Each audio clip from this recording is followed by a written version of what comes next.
Assembly इजलास के दौरान खिताब में वज़ीर आला चंद्रबाबू नायडू ने कहा कि गुज़िश्ता हुकूमत के दौर में तमाम सड़कें गड्ढों में तब्दील हो गई, लेकिन उनकी हुकूमत ने 3 महीनों में सड़कों की मरम्मत का 80% काम मुकम्मल कर लिया और मकसद ये है कि मार्च में तमाम काम मुकम्मल कर लिए जाएँ।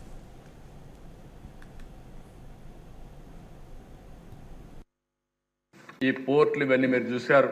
ఒకప్పుడు నేషనల్ హైవే దిగి పక్కకు పోయే పరిస్థితి లేదు. అన్ని రోడ్లు గుంతలు పడిపోయినాయి. ప్రతిరోజు మాట్లాడే 5 సంవత్సరాలు, కానీ ఒక్కరోజు కూడా పట్టించుకున్న పాపాన పోలేదు. అన్ని రోడ్లు ఇబ్బంది పడితే ఈరోజు గర్వంగా చెప్పగలుగుతున్నాం. ఒక ప్రోగ్రామ్ ఇచ్చాం, పార్ట్ హోల్ ఫ్రీ రోడ్స్ చేయడం తెలుగుదేశం పార్టీ ఎన్డీఏ సిద్ధాంతం అని చెప్పి ఒక పిలిపిచ్చి 3 నెలల్లో 80% పూర్తి చేశాం. మార్చి లోపల గుంతలు లేని రోడ్లు తయారు చేసే బాధ్యత ఎన్డీఏ ప్రభుత్వం తీసుకుంటామని చెప్పి కూడా నేను మీకు తెలియజేస్తున్నాను. ఇది అయిన తర్వాత దిశ మెయింటైన్ చేయడం కూడా ఉంది. పవన్ కళ్యాణ్ గారు పంచాయతీరాజ్ రోడ్లే మాకు ఇబ్బంది, ఇక్కడ అన్ని రోడ్లు అయిపోతాయి. దగ్గర మీరు ఒకసారి చూస్తే నేషనల్ హైవేలో 55,000 కోట్లు ఖర్చు పెడుతున్నారు. 70,000 కోట్ల రూపాయలు రైల్వేలు ఖర్చు పెడుతున్నారు.